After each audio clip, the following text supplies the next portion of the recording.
तो in today session जो आज मेनली बात होनी है वो न्यूट्रिशन को लेकर होनी है। सप्लीमेंट्स लेने चाहिए नहीं लेने चाहिए, तो टॉपिक्स को मैंने दो दो तीन तीन मिनट में डिवाइड किया है और लास्ट में कुछ Q&A भी है, क्वेश्चन एंड आंसर है। उसको हम रिकॉर्ड तो नहीं करेंगे बट उसको हम जनरली डिस्कस करेंगे आपसे जो भी आपके क्वेश्चन, राइट। सो इंटरेक्टिव थोड़ा सा रहेगा हमारा। और before I start, again I am telling you, I am not a doctor, मैं डॉक्टर नहीं हूँ, बट हाँ as a dietitian, as a nutritionist, nutrition adviser जो मैं बता रहा हूँ वो चीजें बिल्कुल बेसिक्स हैं होंगी और वो रिलेटेड हमारी आम लाइफ से होंगी, राइट।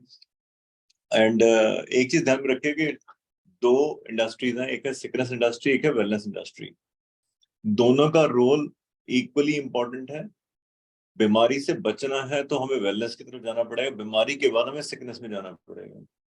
मैं डिनाई कहीं नहीं कर रहा हूँ कि एंटीबायोटिक्स का रोल कहीं नहीं है, बाकी चीजों का रोल, सब चीजों का इक्वली इंपॉर्टेंट रोल है। बिकॉज अगर एक बंदे की तबीयत खराब हो चुकी है और वो कुछ ऐसी सिचुएशन में जा चुका है तो उसको every kind of drugs what ever is required and recommended by the doctor, उसमें अपना दिमाग नहीं लगाना चाहिए। That's very simple. लेकिन कभी वो सिचुएशन ना पहुंचे, इसके लिए जो है ना, वो डाइट्रिशियन या आपका एडवाइजर जो भी बता रहा है उसको बड़े ध्यान से फॉलो करना है हमें, ठीक है ना। तो that is called preventive measure industry. तो मैं प्रिवेंटिव मेजर्स में जो है मैं वो बात करूंगा, मैं सिकनेस वाली साइड बात नहीं करूंगा, राइट। सबसे पहले बात आती है क्या न्यूट्रिशनल सप्लीमेंट्स लेने चाहिए। रिमेंबर दिस थिंग, हमारा जो फूड है इसको डिटेल में हम डिस्कस करेंगे जब हम कोई हेल्थ सेशन करेंगे, राइट। हमारा जो फूड है that is the source of all vitamins, minerals, हमारी बॉडी की एनर्जी, हमारी बॉडी की आभा जो बनती है, वो सारा का सारा जो है ना वो हमारे खाने के थ्रू होता है, ठीक है ना। इसीलिए जो हमारे बॉडी है ना उसको हमें कहते हैं अन्नमय कोश। अन्नमय कोश कहने का मतलब जो बॉडी बनी है उस कारण से जो अन्न हमने खाया है। लेकिन अगर उस अन्न से वो सब नहीं मिल रहा जो हमें मिलना चाहिए, रीजन बीइंग हो सकता है हमारी डाइट जो है वो इक्वली न्यूट्रिशियस या कह लो कि संतुलित नहीं है, या सेकंड कारण होता है कि हमारी डाइट में वो सब न्यूट्रिशन ही एब्सेंट है because of use of excessive pesticides या अदर रीजंस के कारण से, या सॉइल में फर्टिलिटी इतनी नहीं है कि वो उन सब्जियों में, उन दालों में उतना न्यूट्रिशन दे सके जो आज से 30-40 साल पहले दे रही थी। किसी भी कारण से अगर हमारी बॉडी तक हमारे खाने के कारण से न्यूट्रिशन नहीं पहुंचता है तो उस केस में सप्लीमेंट्स के थ्रू उसको पूरा करना पड़ता है, क्योंकि बॉडी को तो उतना चाहिए, ठीक है ना। तो ये बात एक क्रिस्टल क्लियर कर लें, सप्लीमेंट्स का मतलब ही होता है समथिंग इन एडिशन, ठीक है ना। तो इसमें तीन तरह के आ जाते हैं जो बेसिकली हम बात करते हैं। एक जो चीज होती है जिसको हम कहते हैं फाउंडेशन। फाउंडेशन कहने का मतलब कुछ ऐसी बेसिक चीजें हैं जिसको हम रोजाना ले सकते हैं, अपने नॉर्मल खाने के साथ भी ले सकते हैं, राइट। रोजाना ले सकते हैं कहने का मतलब क्या हुआ, जैसे प्रोटीन की हमारी रोजाना की रिक्वायरमेंट है। आपको शायद पता होगा, पहले भी कई बार डिस्कस हुआ है कि हमारी बॉडी में प्रोटीन हमें कितना चाहिए, 1 ग्राम पर KG of body weight. Pregnancy के केस में यही 1.75 ग्राम पर केजी ऑफ बॉडी वेट हो जाता है। बच्चों के केस में ग्रोइंग हाइट के कारण से मसल्स ग्रो करने हैं, वो भी 1.5 टाइम्स ऑलमोस्ट होता है पर gram of body weight. 20 KG का बच्चा 30 ग्राम प्रोटीन चाहिए चाहिए कम से कम। हेल्दी बंदे के लिए जो, और उसके लिए 1 ग्राम पर केजी ऑफ बॉडी वेट होता है, ठीक है। अब अगर मान लो मेरी डाइट में पूरे दिन में जो प्रोटीन है वो 30 ग्राम जा रहा है, 40 ग्राम जा रहा है, लेकिन मेरे को चाहिए 70 ग्राम चाहिए, तो मुझे वो 30 ग्राम अगर मैं उसको आज नहीं लूंगा, कल नहीं लूंगा, परसों नहीं लूंगा, तो over a period of time मेरी बॉडी में डिफिशियंसीज दिखनी शुरू हो जाएंगी, राइट। वो इफेक्ट दिखना शुरू हो जाएगा। आज का स्ट्रेस हो सकता है मैं जंप अप कर लूं, लेकिन अगर वही स्ट्रेस लगातार मेरे ब्रेन में या मेरे मन पे रहेगा तो वो मेरे को नेगेटिव इफेक्ट दे देगा। वैसे ही protein deficiency over a period of time आपको दिखनी शुरू हो जाती है। आपके चेहरे पर थकावट अलग से दिखेगी, जल्दी थक जाओगे, जल्दी आपको जुकाम बुखार हो जाएगा, इन्फेक्शन, इम्यूनिटी बॉडी की वीक हो जाएगी, नजला जुकाम बड़ा कॉमन सी चीज है ना। मसल्स आपके वीक हो जाते हैं। इवन आप कई बार नोट करते हो कि आपको बैक एक एंड ऑल दैट, जो कि कैल्शियम की कमी से भी होती है, लेकिन कहीं ना कहीं मसल्स अगर वीक हो तो भी होती हैं, ठीक है ना।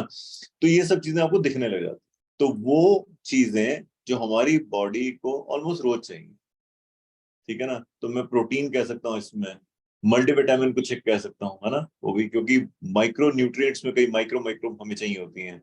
ओमेगा 3 कह सकता हूँ, तो रोज ही चाहिए मुझे, लेकिन मेरी डाइट में इतना इंडिया इंडिया में अवेलेबल नहीं है, तो इनको फाउंडेशन प्रोडक्ट्स कहते हैं जो रोज खाए जा सकते हैं। एक होते हैं एसेंशियल सप्लीमेंट्स। एसेंशियल सप्लीमेंट्स कौन से होते हैं? ये वो सप्लीमेंट्स हैं जो कमी को पूरा कर रहे हैं एक तरह से। मान लीजिए आपको कमी आई किस चीज की, कैल्शियम की कमी है, आयरन की कमी है, किस चीज की कमी है, तो उस कमी को पूरा किया और उसके बाद हम उसको वापस डाइट पे ले आएंगे, ठीक है ना। तीसरी चीज होती है जिसे कहते हैं लाइफस्टाइल सप्लीमेंट। ये वो सप्लीमेंट्स होते हैं जो ज्यादातर एक एज के बाद रिकमेंड किए जाते हैं, स्पेशली आफ्टर 40s। आपकी आईज जो है डिजेनरेट हो जाती हैं, और आईज अपने आप रीजनरेट नहीं करती हैं। तो आईज के लिए कोई सप्लीमेंट्स हो गए, जैसे, है ना, मल्टी कैरेटीन हो गया, ये सब हो गया, है ना, विजन हेल्थ हो गया। आप के हार्ट के लिए, या कह लो लिवर के लिए, क्योंकि लिवर एक सर्टेन एज के बाद बहुत वीक हो जाता है ना, तो हम मिल्क देते हैं लोगों को। तो ये सब जो सप्लीमेंट्स हैं, ये एज बेस्ड सप्लीमेंट है। तो एजिंग बेस्ड, जो हेल्दी एजिंग को प्रमोट करते हैं, मैं ये नहीं कह रहा एज को रिवर्स करें, हेल्दी एजिंग को प्रमोट, ठीक है। तो ये 3 तरह के मेन सप्लीमेंट्स जो मैंने कैटेगराइज किया है। एक फाउंडेशन, जो रोज लेने चाहिए, सभी को लेने चाहिए। एक होता है एसेंशियल्स, जो कमी हो तो ले लो, कमी पूरी हो जाए तो छोड़ दो, कोई इशू नहीं, ठीक है ना। तीसरी जो चीज आती है वो होती है एज रिलेटेड, ठीक है। अब सप्लीमेंट्स लिए जाए तो कैसे लिए जाए, ठीक है, ये एक बहुत बड़ा क्वेश्चन है। फ्रैंकली स्पीकिंग, जब मैं न्यूट्रलाइट की बात करता हूँ, तो न्यूट्रलाइट सप्लीमेंट्स में पिछले 20 सालों से ले रहा हूँ, है ना। शायद इस पर एक अलग से पूरी वर्कशॉप हो सकती है कि व्हाट्स न्यूट्रलाइट के वर्क एथिक्स कैसे हैं, उनका कल्चर कैसा है, कैसे काम करते हैं, ठीक है। मेरा आपसे एक सिंपल सा क्वेश्चन, एक खेत में किसी ने गोभी उगाई है, और वो खेत जो है वो करनाल हाईवे के साथ सटे हुए हैं, ठीक है ना। एक बंदे ने गोभी उगाई है जो हाईवे से 5 किलोमीटर या 7 किलोमीटर अंदर जाके, एक ऐसी जगह जहां व्हीकल का मूवमेंट ज्यादा नहीं है, ठीक है ना, और वहां पर नेचुरल पानी का एक्सेस ज्यादा है, इवन बारिश के पानी का एक्सेस ज्यादा है। तो कहाँ का जो सब्जी होगी या गोभी होगी वो ज्यादा न्यूट्रिशन देगी? तो आंसर इज डेफिनेटली जो इंटीरियर में जाकर है, जमीन जहां पर व्हीकल्स का ज्यादा मूवमेंट नहीं है, जहां फ्री रेडिकल अटैक ज्यादा नहीं है, जहां पानी साफ मिल जाता है सिंचाई के लिए। That's very simple idea. जो खेती नेचुरल पानी में होती है ना, वो किसी और पानी में हो ही नहीं सकती। तो गैस, न्यूट्रलाइट ने बहुत चीजों का ध्यान दिया है। पहली बात तो, दिस गिव्स यू सप्लीमेंट जिसका कंट्रोल सीड से सप्लीमेंट तक इनके अपने हाथों में होता है। बाय द वे, इनकी जो फार्मिंग है वो सिर्फ सर्टिफिकेशन में ऑर्गेनिक नहीं है, ऑर्गेनिकली सर्टिफाइड कहने को नहीं है, वो ऑर्गेनिक है। सीड से सप्लीमेंट तक सोचिए जरा। पानी जो सिंचाई के लिए यूज किया जाता है, that water is even pure, I can say, more than what we drink, ठीक है ना। एक ऐसा पानी का सोर्स यूज किया जाता है। Biological control of all the stuff, जिसमें कोई पेस्टिसाइड कोई कुछ नहीं है, रादर बायोलॉजिकल कंट्रोल है, वो सारे तरीके यूज किए जाते हैं। तो जब वो सप्लीमेंट मेरे हाथ में आता है तो मुझे पता है उसकी एफिकेसी क्या है, ठीक है ना। तो I can just say that's why I promote Nutrilite basically, because if you are eating दो सप्लीमेंट्स, तो मैं ये कह सकता हूँ आपको that there will not be any kind of side effects, unnecessary side effects जो होते हैं, ठीक है। अब क्वेश्चन आता है कि मेरे को ना, एक बड़े कॉमन क्वेश्चन आते हैं लोग कि सर इसमें क्या रिकमेंड करें, उसमें क्या रिकमेंड करें, ठीक है। तो मैं आज बहुत ज्यादा डिटेल में नहीं जाऊंगा, लेकिन मैंने कुछ चीजें पिक की हैं, और आप अगर कहेंगे तो फर्दर मैं एक और सेशन करूंगा इसके लिए, ठीक है ना। तो आज मैंने 2 चीजें पिक की हैं। एक मैंने पिक की है बोन्स, ठीक है, बोन्स के ऊपर बात करेंगे। और सेकंड में बात करूंगा गट हेल्थ के ऊपर। ये दोनों बहुत इंपॉर्टेंट है। हार्ट के ऊपर फिर कभी बात कर लेंगे, लिवर के लिए स्पेशली अलग से बात कर लेंगे, कभी ब्रेन के लिए, माइग्रेन वगैरह के लिए अलग से बात कर लेंगे। लेकिन अगर मैं किसी चीज को पकड़ रहा हूँ, मैं सोच रहा हूँ कि थोड़ा सा उसका क्लैरिटी आपको दे दूं, तो सबसे पहली चीज आती है that is called osteo. Word आता है ऑस्टियो, OSTEO, ऑस्टियो। तो जब ऑस्टियो वर्ड आ रहा है तो इसका मतलब क्या हुआ कि मैं किसकी बात कर रहा हूँ? मैं ऑस्टियो आर्थराइटिस की बात कर रहा हूँ। Arthritis, something related to bones. अब आर्थराइटिस कई तरह के होते हैं, ठीक है ना। गठिया को भी आर्थराइटिस ही कहेंगे हम, रिमेटॉइड आर्थराइटिस जैसे हो गया, ठीक है ना। लेकिन जब वर्ड में ऑस्टियो की यूज कर रहा हूं तो ऑस्टियो के साथ ऑस्टियो आर्थराइटिस आता है, ऑस्टियोपोरोसिस आता है, और एक और चीज है जिसको हम कहते हैं सर्वाइकल, राइट। ये सर्वाइकल भी एक तरह का डीजेनरेटिव ऑस्टियोआर्थराइटिस है, लेकिन ये किसका है, ये स्पाइन का है, यानी कि हमारे जो पीछे की हड्डी है ना उसका है। तो यहां शुरुआत करने से पहले let me tell you first of all, जब हम बात करते हैं मेजर जॉइंट्स होते हैं और एक छोटे जॉइंट्स, हमारी बॉडी में मेजर जॉइंट्स कौन से हैं। सबसे पहले शुरुआत करते हैं ऊपर से, शोल्डर के जॉइंट्स, ठीक है ना, क्योंकि यहाँ बड़ी हड्डियां हैं, उसके बीच में ल्यूब्रिकेशन होती है बड़े वाले जॉइंट्स। सेकेंड जॉइंट्स कौन से, हमारे कमर के चूल्हे की जो हड्डी होती है ना उसके जॉइंट्स हैं। और तीसरे हमारे गोडों के जॉइंट्स हैं जिसको हम कहते हैं नी जॉइंट्स। ये तीनों मेजर जॉइंट्स होते हैं, ठीक है। अब क्योंकि ये बड़े जॉइंट्स हैं तो उनके बीच में कुशन लगा होता है, सॉफ्ट हड्डी होती है, उसका नाम है कार्टिलेज। वो कार्टिलेज या तो ज्यादा यूज हो रही हो, या एज बहुत ज्यादा हो रही है और ग्रीस बननी बंद हो चुकी है, इसके बीच में ग्रीस होती है वो बननी बंद हो चुकी है। इन दोनों कारणों से ये जॉइंट्स घिसने शुरू हो जाते हैं, डीजनरेट होने शुरू हो जाते हैं। अब वो एज कौन सी डिफाइन करें, वो भी डिपेंड करता है उस एज से पहले आपने खाना क्या खाया था। कई लोगों के लिए 40 के बाद होती है, कईयों के लिए 50 के बाद होती है, कईयों के लिए 30-35 के बाद भी हो जाती है। अब मान लीजिए लेट से 40 की उम्र के बाद होती है, तो 40 की उम्र के बाद सबसे पहले ज्यादातर प्रॉब्लम कहां पर आती है, हमारा पूरा बॉडी का वेट आता है हमारे घुटनों के ऊपर। तो इसलिए सबसे पहले लोड कहां पर आता है, डीजनरेशन कहां होता है, घिसना कहां होता है, घुटनों का होता है। तो इसलिए आपने सुना होगा कि बंदा बोलता है मेरे घुटनों में दर्द हो रही है, या मैंने एक्सरे कराया तो उसमें जॉइंट में वो जो गैप आ गया है, और वो हाँ साइड पे लिखा होता है एक्सरे पे ओए, ऑस्टियोआर्थराइटिस, ठीक है ना।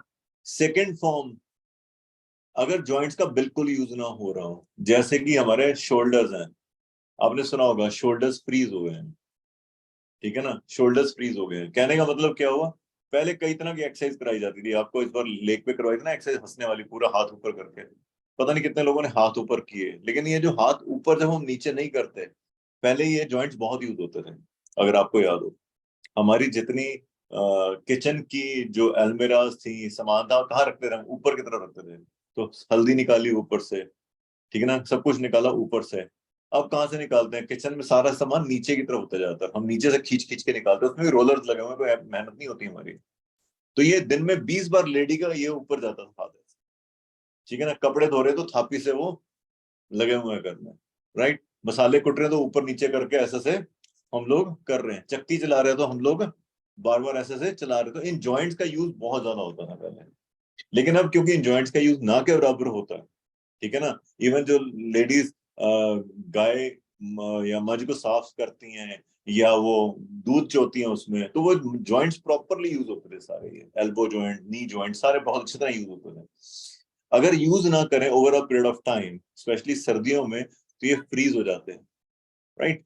तो ये दोनों केसेस में, या फिर मान लो कोई यंगस्टर है वो ज्यादा जॉगिंग करता है, जैसे इवन मैंने 35 की एज के बाद जॉगिंग शुरू की थी, जो कि रिकमेंडेड नहीं था। तो मेरे को 35 की एज से अपने घुटनों का ध्यान रखना पड़ा था, क्योंकि 10 किलोमीटर जॉगिंग अगर करनी है तो बड़ा ऑब्वियस ही बात है, घुटनों पे नॉर्मल से ज्यादा लोड आएगा। एक और मैं आपको बताना चाहता हूँ, एक सर्टेन एज के बाद यूजुअली जब हम गेम्स खेलना बंद कर देते हैं, तभी अचानक 40 साल के ऊपर लोगों में बचपना आता है, पता है क्या, गेम्स खेलने का। और पता है कौन सी गेम खेलते हैं वो, आप सजे खबे देखो, आपको बैडमिंटन खेलते लोग मिलेंगे। अब वो बैडमिंटन में सबसे ज्यादा प्रॉब्लम क्या आती है, बैडमिंटन खेल रहे हो या आप वॉलीबॉल खेल रहे हो, उन दोनों केसेस में आपके जो जॉइंट्स हैं, पैरों के जो घुटनों के जॉइंट्स हैं, उस पर बहुत लोड आता है।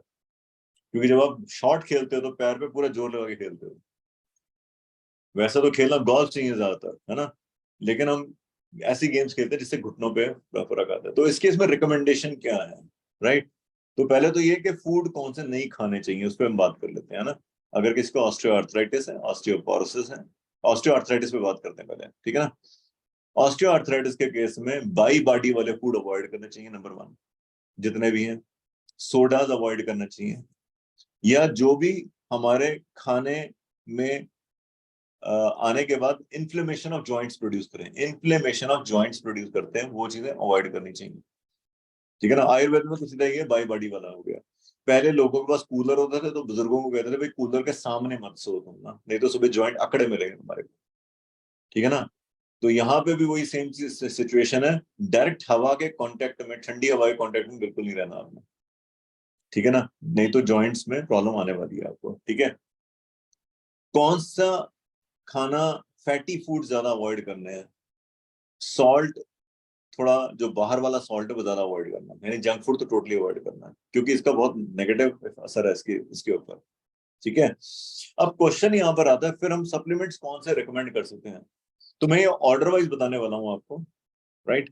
अगर आपको एक ही देना है किसी बंदे को, इस केस में वो कहता है कि देखो पता है क्या होता है, कई लोगों माइंड सेट होते हैं, वो पता है क्या कहते हैं, वो कहते हैं यार मैं इतनी दवाइयां नहीं खा सकता, है ना, या उनको लगता है कि पॉकेट वाला इश्यू होता है थोड़ा सा।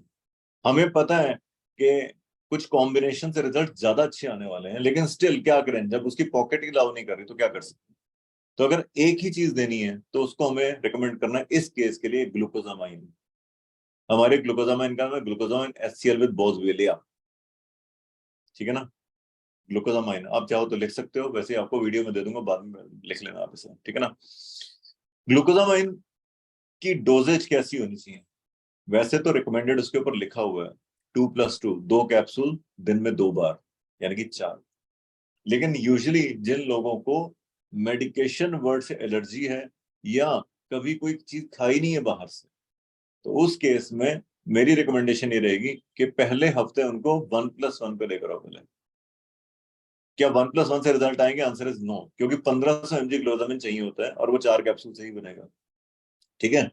तो 1+1 से शुरुआत करेंगे हम, और ये एक हफ्ते बाद जब बॉडी उसकी यूज टू हो जाएगी तो उसके बाद फिर दोबारा से हम 2+2 कर देंगे। क्लियर। ग्लूकोजामिन अगर एक ही चीज नहीं, कब तक खानी है उसने, उसको ये पहले बता के रखो 3 से 4 महीने का कोर्स है, यानी कि 3 से 4 बॉटल्स लग जाएंगी। माइंड पहले प्रिपेयर होना चाहिए। कई बार रिजल्ट्स 15-20 दिन बाद दिखना शुरू हो जाता है उनको, और वो बंद कर देते हैं। Remember this thing, cartilage grease बननी अभी शुरू ही हुई थी, आपने पहले ही बंद कर दी, तो बेटर है कि एक बार कोर्स को पूरी तरह कर लें। ठीक है। अगर सर्टेन एज ज्यादा है, लेट्स से 60s की एज का बंदा है ना, 55-60 की एज का बंदा है अगर, तो उस केस में 2+2 जब उसकी शुरू हो जाए और उसके 3-4 महीने का कोर्स भी पूरा हो जाए, तो अब उसको बोल देना यार अब 2+2 बंद करके 1+1 शुरू कर ले। ठीक है ना।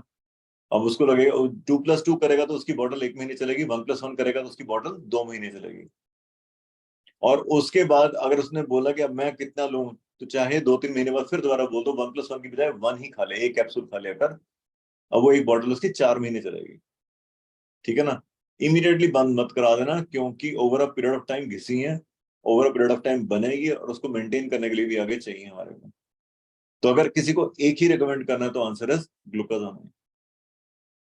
सेकेंडली, अगर आप थोड़ा और उसका पॉकेट अलाउ करता है तो उसमें आप ऐड कर सकते हो salmon omega 3, Nutrite salmon omega 3। Dosages है 1+1। 2 सॉफ्ट जेल लेनी है पूरे दिन में, यानी कि 1 twice a day. Remember this thing, अगर आप मैनुअल भी पढ़ोगे उसका तो आपको पता चलेगा कि omega 3 has got anti inflammatory properties, सोजिश को कम करता है।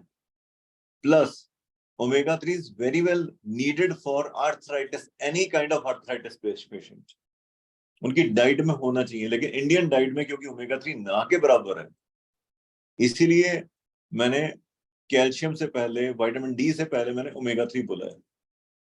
मैं ऑर्डर वाइज बता रहा हूँ इसको। ठीक है। थर्ड नंबर पे अगर कोई चीज ऐड करनी है तो कैल्शियम कैलमैग ऐड कर सकते हैं, कैलमैग, राइट। और डोजेज एज पर 1+1 भी कर सकते हैं, मतलब 2 टैब्स ट्वाइस अ डे। ठीक है ना। और 1+1+1 भी कर सकते हैं फॉर 2-3 मंथ्स। ठीक है ना। अगर उनकी डाइट अच्छी है, उनको कैल्शियम लेते हैं, तो बेशक 1 टैबलेट 1 डे कर सकते हैं, डिपेंडिंग अपॉन देयर डाइट। पहले उनकी डाइट पूछ लेना पूरे दिन में खाते क्या क्या वो। ठीक है ना। उसके हिसाब से ऐसे ना बोल देना आपने खानी है। ठीक है। चौथे नंबर पे विटामिन डी, ये ज्यादातर पूछने की जरूरत नहीं होती, कि विटामिन डी आपका ठीक है, आपका क्या 99% विटामिन डी लोगों का कम होता है, ठीक है ना। और 5वें नंबर पे आप ऐड ऑन कर सकते हैं मल्टीविटामिन डेली, 5वें नंबर पर आएगी, 5th नंबर पे। और जब आप डेली रिकमेंड कर रहे हैं तो आप कैल्शियम दिन में 2 से ज्यादा रिकमेंड मत करना, क्योंकि डेली आ गई है उसमें भी कैल्शियम। तो मैं दोबारा से रिपीट कर रहा हूँ, नंबर 1 पे ग्लूकोजामाइन, नंबर 2 पे अगर हम रिकमेंड करें तो सैल्मन ओमेगा 3। ग्लूकोजामाइन और सैल्मन ओमेगा 3 80% रिजल्ट प्रोड्यूस कर देंगे। अगर ग्लूकोजामाइन 60% करेगा तो सैल्मन ऐड होती है 80-85% रिजल्ट अच्छा हो जाएगा उसका, ठीक है ना, पावरफुल रिजल्ट। 3rd नंबर पे कैल्शियम, 4th नंबर पे विटामिन डी, और 5वें नंबर पर न्यूट्राइट डेली, जो कि दिन में एक ही लेनी है, ठीक है। और इसके अलावा क्या कोई ऐसी चीज है जो हेल्प ऑन करती है इन चीजों में? ये एक्सेप्शन है, मैं अलग से दे रहा हूँ, इसको चार्ट में मत लिखना ज्यादा, ठीक है ना। है तो वही 5 जो मैंने बताई है, लेकिन विटामिन बी और विटामिन सी हेल्प्स अलॉट, ठीक है ना। Vitamin B and vitamin C helps a lot, ठीक है ना। लेकिन फिर भी मैं इसके साथ नहीं जोड़ रहा हूँ, ठीक है। अब क्वेश्चन आता है ऑस्टियोपोरोसिस क्या होता है? ऑस्टियोआर्थराइटिस ग्रीस रिलेटेड है। ऑस्टियोपोरोसिस जो है वो हड्डियों की वीकनेस है। जैसे किसी पेड़ के तने में सियोंक लग गई, सियोंक करें मतलब दीमक लग गई, टर्माइट लग गया, तो वो अंदर से खोखला होना शुरू हो जाता है। अब कभी भी तूफान आएगा तो वो गिरने के चांसेस उसके पहले ज्यादा हैं। तो जिन लोगों की हड्डियों में सियोंक लग जाती है, सो कॉल्ड, यानी कि अंदर से वीक हो जाती हैं, तो वो सिलेंडर उठाएंगे या बाल्टी उठाएंगे या बाई चांस पैर टकरा गया किसी चीज से, तो चांसेस है उनकी हड्डियां तुरंत सबसे पहले फ्रैक्चर होगा उनका, यूजुअली टक्कर खाते ही फ्रैक्चर होगा। अब बट ऑब्वियस ही बात है, ये हुआ क्यों, इस सिचुएशन आई क्यों? क्योंकि हमारे ब्लड को कैल्शियम, हमारी पूरे शरीर में 100% कैल्शियम का 99% हिस्सा बोन्स और दांतों में ही होता है, 1% ब्लड में होता है। और वो ब्लड को चाहिए, 1% उसको चाहिए, उसके बिना काम नहीं चलेगा उसका। तो ब्लड यूजली बोन से कैल्शियम निकालता रहता है, जैसे बहती हुई नदी सॉइल को निकालती रहती है किनारों से, सॉइल इरोजन जिसे कहते हैं, वैसे ही ब्लड जो है ना वो बोन्स इरोजन करता है। हर 4 सेकंड में बोन इरोजन होता है। लेकिन वो बोन्स में कैल्शियम कहाँ से आएगा? वो हमारी डाइट से ही आना है। तो मैं अगर डाइट कैल्शियम रिच नहीं लेता हूं तो मेरी बोन्स में कैल्शियम पहले ही कम है, और ब्लड ने निकालना बंद नहीं करना, over a period of time bones हो जाएंगी वीक।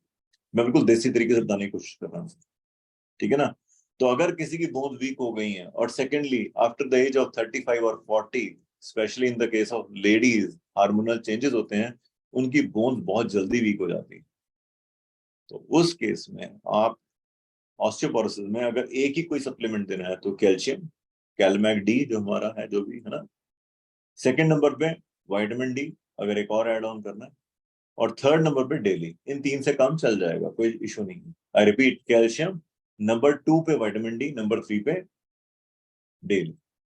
That is sufficient. 3-4 महीने 5 महीने खाएगा बंदा, उसको अपने आप ही फर्क दिखेगा। कैसे फर्क दिखेगा? मेजरमेंट से, या बीएमडी कराना पड़ेगा, बोन मिनरल डेंसिटी टेस्ट कराना पड़ेगा? नहीं, उसकी बॉडी खुद ही बोलेगी। उसको खुद पहले पहले तो बात है उसका वेट बढ़ेगा।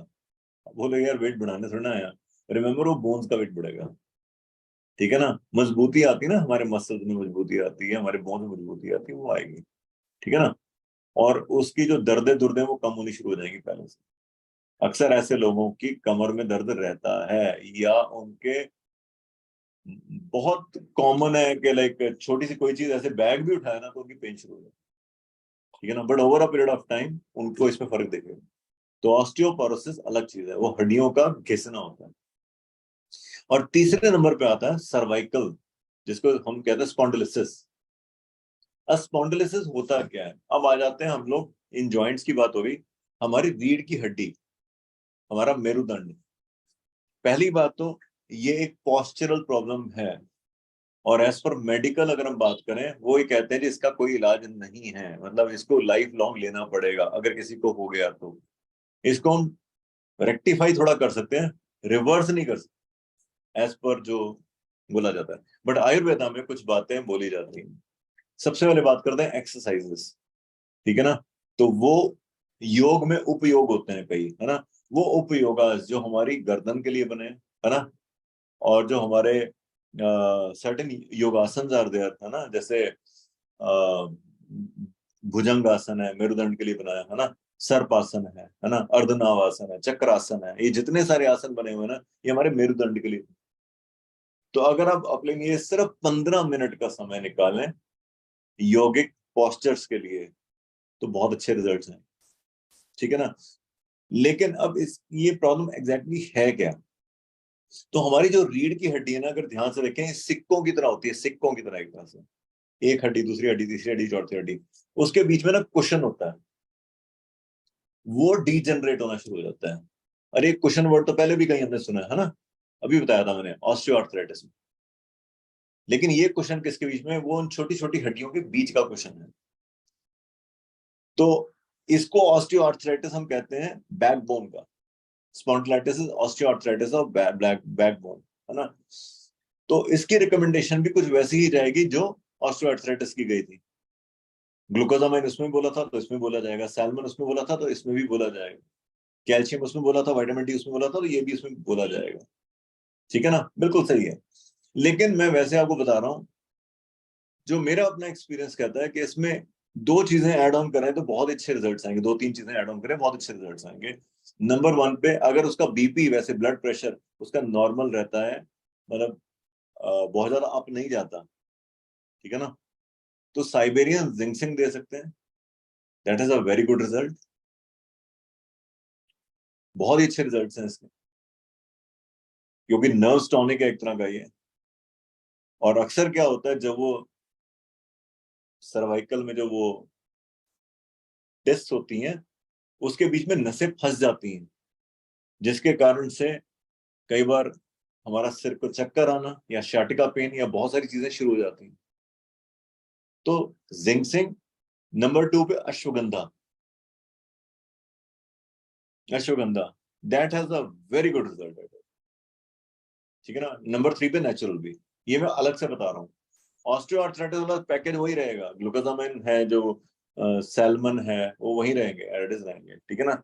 बट ये एडिशन को एक आधा भी कर दोगे ना, उसके रिजल्ट्स बहुत अच्छे आने वाले हैं। और ये दोबारा से मैं बताऊंगा इसमें कि इसमें हमने एक गलती नहीं करनी, उनको एक्सरसाइजेस जो है ना, वो रिकमेंडेशन बहुत जरूरी है, ठीक है ना। सर्टेन एक्सरसाइजेस हैं, आप चाहोगे तो मैं वीडियोस एक दो भेज सकता हूँ इसके ऊपर आपको, आप वो एक्सरसाइज एड्रेस देख के रिकमेंड कर सकते हो। देख के रिकमेंड क्या करना, करने भी शुरू करो, ठीक है ना। अगर आप नहीं करेंगे, है ना, खुद के पेन हो रही है, दूसरे को दे बता रहे हो, बोले यार इसका खुद का तो हिसाब किताब हिला हुआ बंदे में, है ना। तो इस चीज का थोड़ा ध्यान देना। किसको ज्यादातर ये प्रॉब्लम होती है? स्पेशली जिनका पोस्चर या तो सिटिंग जॉब का होता है बहुत ज्यादा, ज्यादातर जो सिटिंग जॉब में आगे बढ़ के काम करते हैं, डेंटिस्ट के केस में और कारपेंटर के केस में बड़ा ध्यान देना पड़ता है, क्योंकि डेंटिस्ट का सारा काम ज्यादातर ऐसे करके होता है, पॉस्चरल प्रॉब्लम आती है, ठीक है ना। कारपेंटर के केस में सारा लोड इन चीजों के ऊपर होता है, पुश करते हुए। प्लम्बिंग वालों का भी होता है ज्यादा, जिसकी ट्रैवलिंग बहुत होती है उसको ये प्रॉब्लम आती है usually। क्योंकि ट्रैवलिंग जिनकी बहुत रेगुलर होती है, और अगर लग्जरी गाड़ियों में तो बहुत कॉमन है, क्योंकि लग्जरी गाड़ियों में हमारा जो ये है गर्दन है, ये हिलती रहती है, वाइब्रेट करती रहती है, और ये 5-5 6 6 घंटे ट्रैवलिंग में जब वाइब्रेट करती है, तो हमारे जो ये वाले मसल्स है ना, यहाँ से वीक हो जाते हैं, तो चांसेस हो जाते हैं हमारे यहाँ पेन शुरू होने की, नेक की यहाँ पर, ठीक है ना। तो इसी का आपने ध्यान देना है। और पहाड़ों में आपको बड़ा कॉमन मिलेगा ये। इसका कारण क्या है? पहाड़ों के रास्ते जो है, आपने देखा ना कैसे होते हैं यूजली, ठीक है ना, तो वो नेक पे प्रेशर आता आता, ठीक है ना। पहाड़ पहाड़ पे चलाने वालों की गाड़ियों के क्लच प्लेट और गर्दन के क्लच प्लेट हिले होते हैं हमेशा, ठीक है ना। तो इस चीज का ध्यान रखना। रिकमेंडेशन मैंने आपको बता दी है, एडिशन मैंने थोड़ा बता दिया है, जिंक्सिंग, अश्वगंधा और नेचुरल भी, बहुत अच्छे रिजल्ट्स हैं फ्रेंकली स्पीकिंग। तो ये बोन्स के बारे में मैंने आपको पूरा बताने की कोशिश की है। ये तीनों तरह का हो गया, osteoarthritis, osteoporosis and cervical spondylitis. आज के बाद कभी भी क्वेश्चन आता है, ज्यादा सोचने की जरूरत नहीं है, रिजल्ट्स इसके रहेंगे, ठीक है ना। अब फटाफट बात करते हैं हम लोग एक उस टॉपिक की जिसके लिए पूरा 1 घंटा चाहिए वैसे तो, ठीक है ना। बट इसको मैं 5 से 7 मिनट में 10 मिनट में बात करने की कोशिश करूंगा, फिर मैं क्वेश्चन आंसर आपसे लूंगा, ठीक है। एसिडिटी एक बड़ा कॉमन सा चीज है। तो एसिडिटी से वर्ड आता है, गट हेल्थ से बात शुरू करते हैं। पहले तो ना मैं आपको एक चीज ऐड करना चाहूंगा। ये जो मैं बताने जा रहा हूं ना, ये सारे स्यापे हमारे क्रिएट किए हुए हैं, 100% हमारे क्रिएट किए। जितने भी ये प्रॉब्लम बताऊंगा ना अब आपको इसमें, इससे रिलेटेड, भगवान ने इतना जबरदस्त सिस्टम बनाया ना हमारा digestive system is too good. हमारा खाना जब मुंह में शुरू होता है ना और निकलने तक लगभग 9 मीटर का डिस्टेंस ट्रेवल करता है। 9 मीटर्स, एक बिल्डिंग की हाइट से ज्यादा ही होता है ये, तो कई बात है। 9 मीटर का डिस्टेंस ट्रेवल करता है। और शुरू कहां से होता है अगर देखा जाए, जैसे हम खाना मुंह में डालते हैं, प्रोसेस थोड़ा समझ लो। तो हम च्यू करते हैं खाने को, कहते हैं ना कि इस चीज को देखते ही मुंह में पानी आ गया, है ना। इसको देखते मुंह में पानी आ गया, है ना, सोचते ही मुंह में पानी आ गया। सोचो जरा, खाने का सोचते ही मुंह में पानी अगर आ रहा है, तो ब्रेन कितना एक्टिव बैठा हुआ है इस चीज के लिए, कि जैसे ही आपने मुंह में कोई चीज डाली तो सलाइवा इमीडिएटली रिलीज होता है। अब होता क्यों है, इसका कारण क्या है? क्योंकि डाइजेशन कभी भी पेट में शुरू नहीं होता है, डाइजेशन मुंह में शुरू होता है। Remember this thing. आयुर्वेद में कहा जाता है खाने को खाना नहीं चाहिए, खाने को पीना चाहिए। मतलब क्या हुआ कि उसको मुंह में इतनी देर तक रखो जब तक वो लिक्विड फॉर्म में नहीं हो जाता। और अगर आप ध्यान से देखें तो जब वो मुंह में च्यू होता है, तो हमने पूरे दिन में खाना कितना खाना होता है ऑन एन एवरेज? 1 से लेकर 2.5 किलो तक हम पूरे दिन में खाना खाते हैं। पूरे दिन का हमारा खाना अगर हम काउंट करें तो 1 से 2.5 किलो है। और 1 से 2 केजी गैस्ट्रो जूसेस हमारी बॉडी में बनते हैं। और एट द सेम टाइम हमारी बॉडी में 1.5 लीटर सलाइवा पूरे दिन में बनता है। लगभग 1.5 लीटर सलाइवा पूरे दिन में बनता है।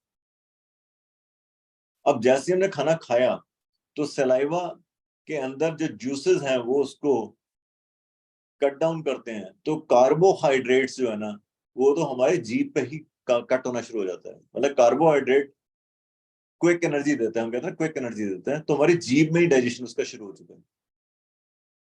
उसके बाद वो एक पाइप के थ्रू वो खाना हमारे पेट में जाना है।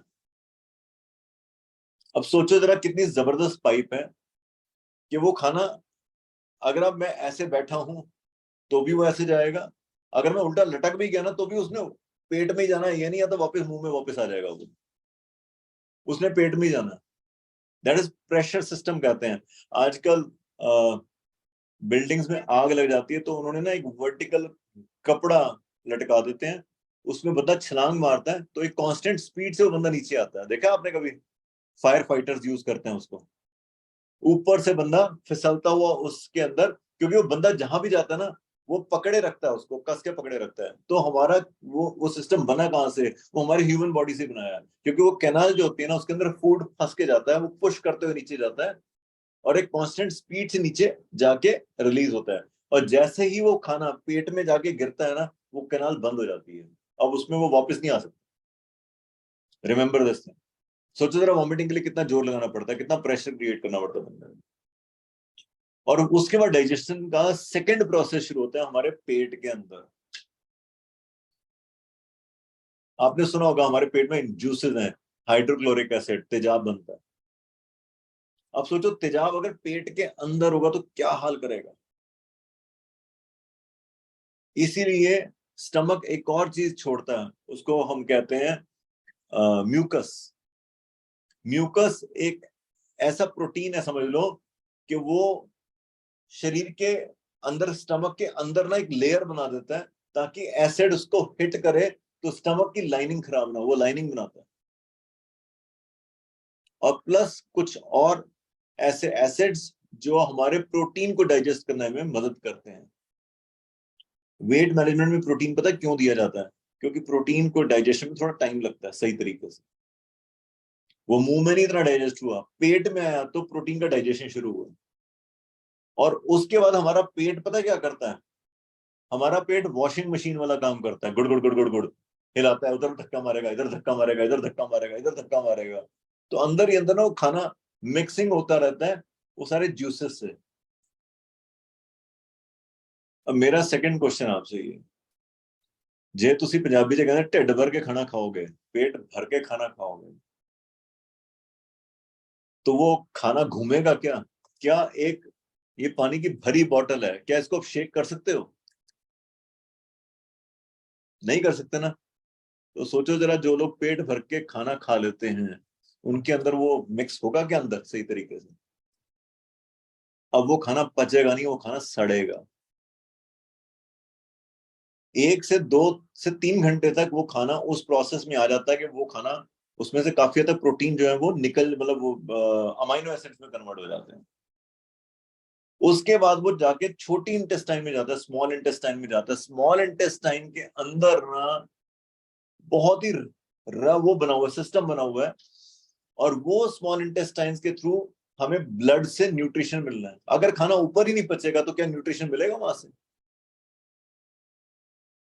अब तीसरी चीज आती है, स्मॉल इंटेस्टाइन क्या करती है, उसने यहां से जूसेस पकड़ने, उसने लिवर से पकड़ने, सभी जगह से पकड़ के अब उसने जो बचा हुआ मटेरियल है उसको तोड़ देना है, फैटी मॉलिक्यूल्स को तोड़ देना है, प्रोटीन्स को पूरी तरह अमीनो एसिड्स में कन्वर्ट कर देना है, कार्बोहाइड्रेट्स को ग्लूकोज में कन्वर्ट कर देना है। और जो छोटी पाइप है उसमें जगह जगह छेद बने हुए हैं, उससे वो ब्लड स्ट्रीम में मिलेगा जाके। लेकिन खाना ये साथ साथ पुश भी होता रहेगा उन छोटी इंटेस्टाइन में। और ये जो पुशिंग है ना, पता किस बात पे डिपेंड करती है? कि आप डेली एक्टिविटी कितनी करते हो, आपकी वॉकिंग कितनी होती है, आपकी मूवमेंट कितनी होती है। Movement is a medicine for small intestines. जो लोग ज्यादा मूवमेंट नहीं करते ना, उनकी स्मॉल इंटेस्टाइन्स थोड़ी वीक रह जाती हैं, जिसके कारण से न्यूट्रिशनल एब्जॉर्प्शन ब्लड में होता ही नहीं। ठीक है ना? तो वहां पर होने के बाद जब पूरा न्यूट्रिशन निकल गया, अब चौथे नंबर पे मेजर इंटेस्टाइन में, जहां पे हमारा स्टूल इकट्ठा हो जाता है, पानी इकट्ठा हो जाता है, और वो एनस पे जाके फंसता है, और उसके बाद वो रिलीज होता है। एक सर्टेन टाइम के बाद रिलीज होता है, वो इकट्ठा होता है सर्टेन टाइम के बाद रिलीज। कहते हैं अगर आप हेल्दी हो ना, तो आपको वॉशरूम में 1 मिनट से ज्यादा नहीं लगना चाहिए। I repeat this thing, 1 minute से ज्यादा नहीं लगना चाहिए। गाय, भैंस, डॉगी, ये पिज्जा बर्गर तो नहीं खाते? आप कभी डॉगी को घुमाने लेके गए हो? वो कहता भाजी रुक जाओ, आधा घंटा लगना, मैंने बैठ के करन दो आराम नाल। गाय भी जब चल रही होती है ना, वो थोड़ी देर के लिए रुकेगी, एक्सक्रीट करेगी, चल पड़ेगी। इंसान ही जो टॉयलेट के अंदर बैठता तो निकलता नहीं है बाहर, क्योंकि उसने मटेरियल कुछ ऐसा खाया हो। तो अगर आप हेल्दी है ना, सही तरीके से मैं बता रहा हूँ, उतनी देर में हो जाता है। तो रिमेंबर, जो मैं बातें आपको बता रहा हूँ ये तो हमारा कि काम कैसे करता है। तो इस केस में हमें अपने गट को हेल्दी कैसे रखना है। गट को हेल्दी कर लिए सारी समस्याएं दूर हो जाएंगी। ना आपको ऑस्टियोपोरोसिस होगा, ना आपको ऑस्टियोआर्थराइटिस होगा, ना आपको कभी ब्लड कम बनेगा, ना कभी आपका बीपी का इश्यू आएगा, कुछ भी। सिर्फ एक ही चीज सेट करनी है, वो अपने गट को सेट करना है। अगर वेट भी कम हो गया ना, तो उसको भी हेल्दी बनाना, तो गट को सेट करना। तो पहला प्रोसेस क्या है, जिसके लिए कोई पैसा नहीं लगता, और आप आज से, अभी से कर सकते हैं। पहला प्रोसेस क्या है? नंबर 1, अपने खाने को च्यू करो, चूसो, चबाओ। जापान में एक सर्टेन एरिया है जहां पे लोग 100 से ज्यादा जीते हैं। रिसर्च किया गया, वो कहते हैं अपने खाने के लिए वो आधे से पौना घंटा लेते हैं, आराम से बैठ के खाना खाते हैं, च्यू करके खाना खाते हैं। और जो लोग आराम से बैठ के खाना खाते हैं ना, वो वॉशरूम में 1 मिनट लगाते हैं। जो खाने में 1 मिनट लगाते हैं, वॉशरूम में आधा घंटा लगाते हैं। अब देख लो, तुमने लगाना तो है आधा घंटा, कहाँ लगाना है ये देख लो। ऊपर लगाना है कि नीचे लगाना है, जहां मर्जी तुम्हारी है। ठीक है ना? ठीक है। तो पहला खाना क्या करना है, हमने खाने को च्यू करना है, च्यू करके खाना, आराम से खाना, टेस्ट करके खाना, रेलिश करके खाना, आराम से खाना। ठीक है ना? सेकंड, थंब रूल बना लो। ये फिटनेस स्कूल का थंब रूल है। हमने क्या कंट्रोल करवाया लोगों से? पोर्शन साइज कंट्रोल करवाया। क्यों करवाया पोर्शन साइज कंट्रोल? क्या कारण था इसका? क्योंकि हमें खाना अपने स्टमक का 80% खाना चाहिए, ताकि वो अच्छी तरह अंदर डाइजेस्टिव प्रोसेस में हिले डुले, मिक्सिंग हो। हमने वॉशिंग मशीन में पूरे कपड़े तुन के डाल दिए, बेचारी हिलेगी ही नहीं सही तरीके से, क्या हिलेगा उसमें? जगह तो छोड़नी पड़ेगी ना, सांस की जगह तो आने दो ना उसमें। तो जब भी खाना खाना है अपनी कैपेसिटी का 80% खाना है। It will take not more than 2 hours to digest, I tell you. अंदर ही अंदर टूट जाएगा, 80% से कम खाना। थर्ड थिंग, थोड़ा जो जैसे कहते हैं ना कि लाइक व्हाट शुड आई से, वर्कआउट। चलो खाना खा लिया, खाने भी आते हैं पहले। थर्ड थिंग आई कैन से, डोंट ड्रिंक वाटर। आप किसी के लिए रुआवजा बना के लेके जाओ, या पहले रसना जैसे ये सब चीजें आती रही है ना, बना के लेके जाओ, उसमें पानी बहुत सारा मिला दो। जैसे आजकल मैं वेट मैनेजमेंट में ना देखता हूँ लोग डालते हैं हनी वाटर, लग ही नहीं रहा था उसमें हनी डाला, कलर ही चेंज होता। मैंने 2 चम्मच बोला था, वो 2 ड्रॉप डाल के बैठ जाते हैं। और कई लोग इतना ज्यादा हनी डाल देते हैं, ऐसा लगता है पैग बनाया हो सुबह सुबह।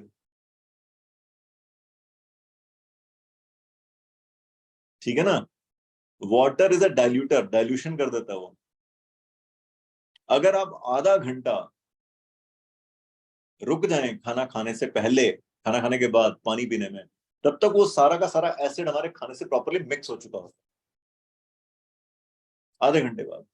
और मैं आपको बताऊं, जठराग्नि इतनी स्ट्रांग है कि आधे घंटे बाद आपको प्यास बहुत ज्यादा लगेगी एकदम ही, अगर आपने पानी नहीं पिया होगा तो। कितना पानी पीना होता है बीच बीच में, खाने के बीच में सिप सिप करके, ताकि वो अच्छी तरह अंदर जाए। That's it, that work as a mixer, not as a diluter. तो तीसरा काम भी वही है जो आपके हाथ में, इसमें पैसे नहीं लगने।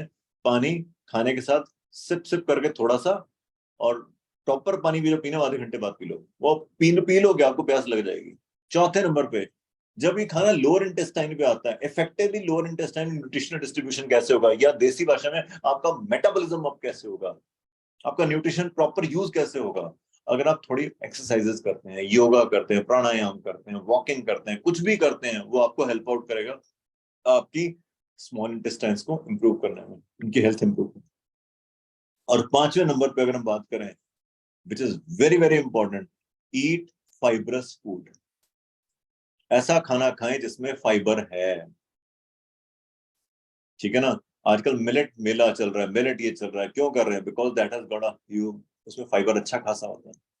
रिमेंबर दिस थिंग, फाइबर ही एक ऐसी चीज है अलोंग विद वाटर, जो हमारे मुंह से, इधर से, स्टमक से, स्मॉल इंटेस्टाइन से लार्ज इंटेस्टाइन तक पहुंचेगा, फाइबर पहुंचेगा।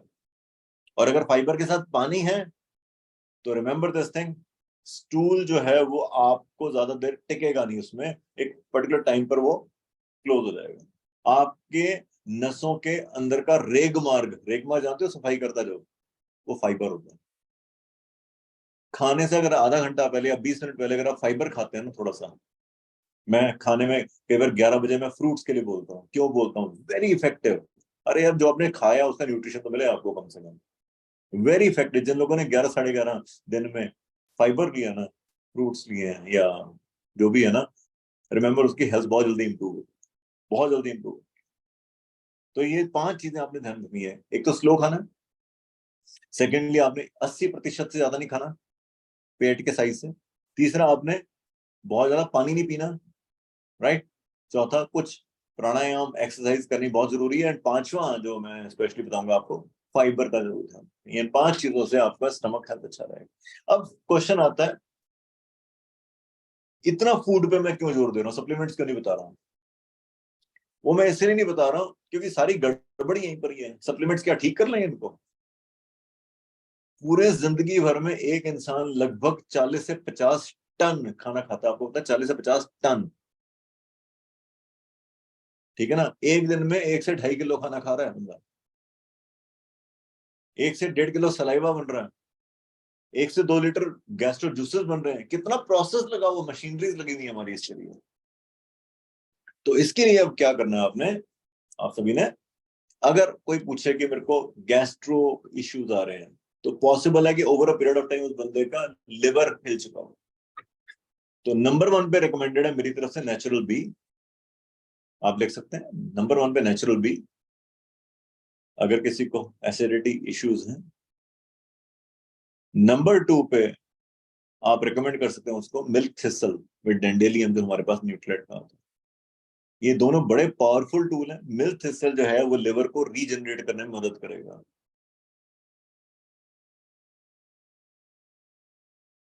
ठीक है, ये दो चीजें हो गई। अब मान लो कोई बंदा बोलता है कि मेरे को पेट क्लियर नहीं होता, रेगुलर पेट क्लियर नहीं होता मान लो, ठीक ना, एसिडिटी के अलावा कुछ ऐसा है कि इश्यूज हैं, तो आप फाइबर डाल सकते हो। पेट क्लियर नहीं होता तो फाइबर डाल सकते हो, न्यूट्रेट का फाइबर। और दूसरा न्यूट्रेट का अमाला की विविधता की हरिता की, जिसको त्रिफला कहते हैं। अमाला की विविधता की हरिता की, जिसको त्रिफला कहते हैं। इन दोनों के रोल डिफरेंट हैं।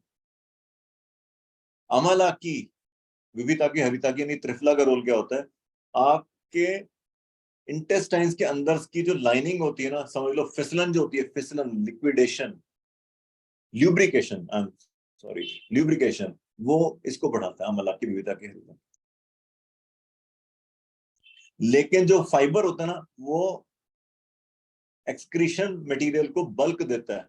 बल्क देता है मतलब इन द सेंस कि वो निकलना आसान हो जाएगा उस तरीके से, उसको बल्क देगा। ठीक है, अब फाइबर को लेने का तरीका क्या है, आप लोगों के लिए तो मैं बता रहा हूँ, अगर आप बाहर खाना खा रहे हैं, बाहर का खाना जब भी खा रहे हैं, होटल का खाना जब भी खा रहे हैं, आप एक तंदूर बना लो, लेके तो नहीं जाओगे फाइबर, घर आने के बाद ना आधा पौना घंटा तो लगी जाना घर आके, गर्म पानी फाइबर का सिप सिप करके पी लेना।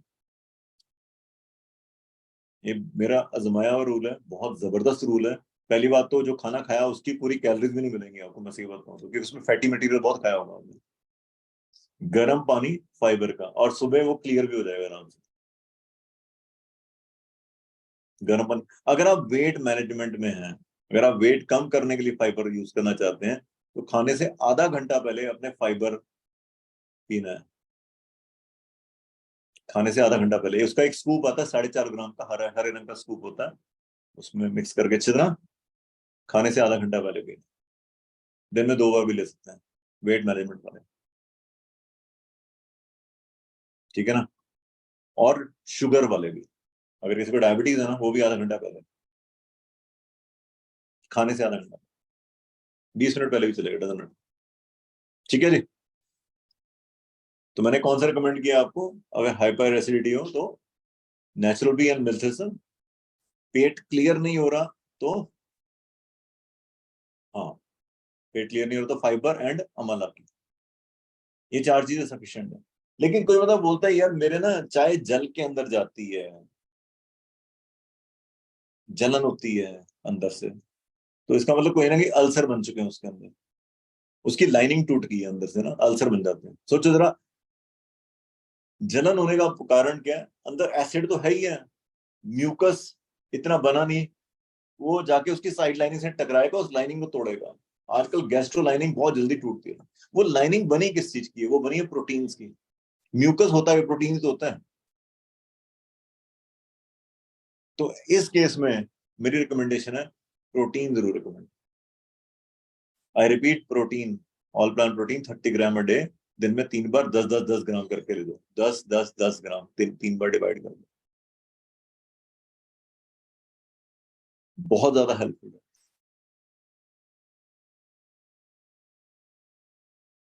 क्लियर है, लेकिन ये सब देने के बाद उस ज्ञान को मत भूल जाना जो मैंने बोला है, वो 5 पॉइंट्स। वो कैटलिस्ट की तरह तभी काम करेगा अगर आप स्मॉल बाइट्स लोगे, 80% खाना खाओगे, पानी साथ साथ नहीं पियोगे, थोड़ी बहुत एक्सरसाइज करोगे, और लास्ट में फाइब्रस खाना रखोगे साथ में। ठीक है ना, उसको आपने ऐड ऑन कर। तो मेरी तरफ से इतना ही है आज के लिए, और मैंने जितना कवर अप कर सकता मैंने किया। आपके कोई क्वेश्चंस हैं तो दे आर मोस्ट वेलकम, आप चैट बॉक्स में डाल सकते हैं। ठीक है ना, तो